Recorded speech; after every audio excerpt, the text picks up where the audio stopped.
స్వయంభూగా ముఖం కలిగిన ఏకైక లింగం శ్రీకాకుళంలోని శ్రీముఖలింగం. ఈ పుణ్యక్షేత్ర చరిత్ర ద్వాపర యుగం నాటిది. ఆ కాలంలో వామదేవ మహర్షి లోక కళ్యాణార్థం నారాయణ యజ్ఞం చేస్తాడు. హోమ సమిధలు తెచ్చేందుకు గంధర్వులను అడవిలోకి పంపిస్తాడు.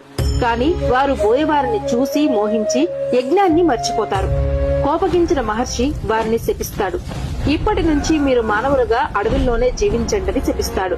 పశ్చాత్తాపంతో గంధర్వులు శరణు కోరగా ద్వాపర యుగం ముగింపులో కలియుగ ఆరంభంలో ఇప్ప చెట్టులో నుండి ఈశ్వరుడు ముఖంతో దర్శనమిస్తాడు.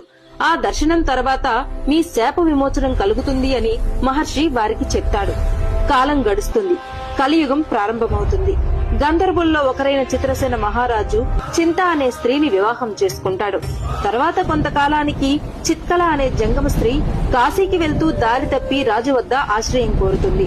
ఆ రాత్రి ఆమెకు కలలో శివుడు దర్శనమిచ్చి కాశీకి వెళ్లవలసిన అవసరం లేదు, నేను ఇక్కడే ఇప్ప చెట్టులో వెలసి దక్షిణ కాశీగా మారుతాను అని చెబుతాడు. మరుసటి రోజు అది విని రాజుకు శాపం గుర్తుకు వస్తుంది. చిత్కలను రెండవ భార్యగా స్వీకరించి తన ఇద్దరి భార్యలకు ఇప్ప చెట్టును పూజించమని నిర్ణయిస్తాడు. రోజు భక్తితో పూజించిన చిత్కల కొమ్మపై బంగారు ఇప్ప పూలు పూస్తాయి.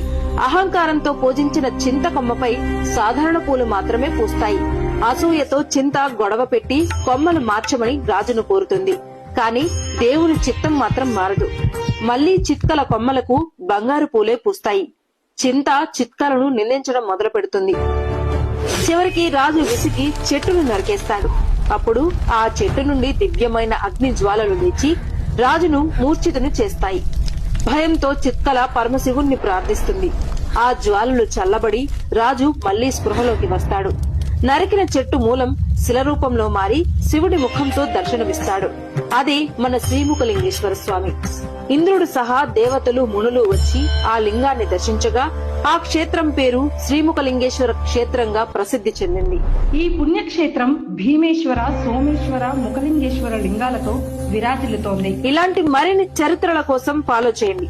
ఓం నమ శివాయ అని కామెంట్ చేయడం మాత్రం మర్చిపోవద్దు.